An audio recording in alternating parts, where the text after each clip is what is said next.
Kovai collector அலுவலகத்திற்கு email மூலம் மீண்டும் வெடிகுண்டு மிரட்டல். மூன்றாவது முறையாக வந்ததால் பரபரப்பு. கோவை மாவட்ட கலெக்டர் அலுவலகத்திற்கு கடந்த மாதம் 26 மற்றும் 27 ஆகிய 2 தேதிகளில் வெடிகுண்டு மிரட்டல் வந்தது. இமெயில் மூலம் அந்த நபர் கலெக்டர் அலுவலகத்திற்கு வெடிகுண்டு மிரட்டல் வைக்கப்பட்டுள்ளதாகவும் வெடிக்கும் என்றும் அதில் கூறியிருந்ததாக கூறப்படுகிறது. இந்நிலையில் இன்று காலை 10:45 மணிக்கு வந்த வெடிகுண்டு மிரட்டலை பார்த்த அலுவலக ஊழியர் அதிர்ச்சியடைந்தார். இதுகுறித்து அதிகாரிகளுக்கு தகவல் தெரிவிக்கப்பட்டது. பிறகு கோவை ரேஸ்கோர்ஸ் போலீஸ் நிலையத்திற்கும் புகார் அளிக்கப்பட்டது. உடனடியாக கலெக்டர் அலுவலகத்திற்கு வெடிகுண்டு கண்டுபிடிப்பு மற்றும் செயல் இழப்பு பிரிவு போலீசார் மோப்பனாய் மற்றும் மெட்டல் டிடெக்டர் கருவிகளுடன் விரைந்தனர்.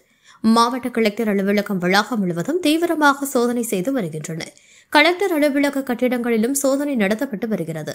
இதனால் அங்கு தற்போது பரபரப்பு நிலவியது. ஏற்கனவே கடந்த மாதம் 26 மற்றும் 27 ஆகிய 2 நாட்கள் இதேபோன்று மர்ம நபர் இமெயில் மூலம் வெடிகுண்டு மிரட்டல் விடப்பட்டது. இந்நிலையில் தற்போது 3வது முறையாக மர்ம நபர் வெடிகுண்டு மிரட்டல் அனுப்பியுள்ளார்.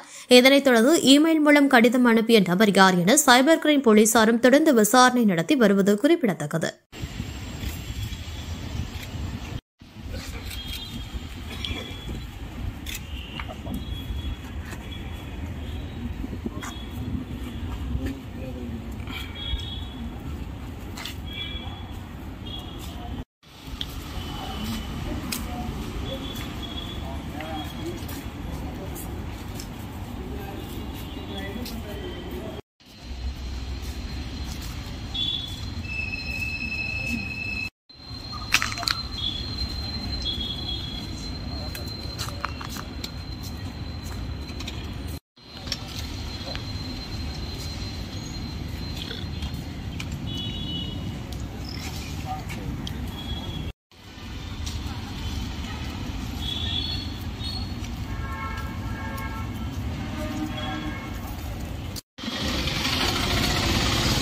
जी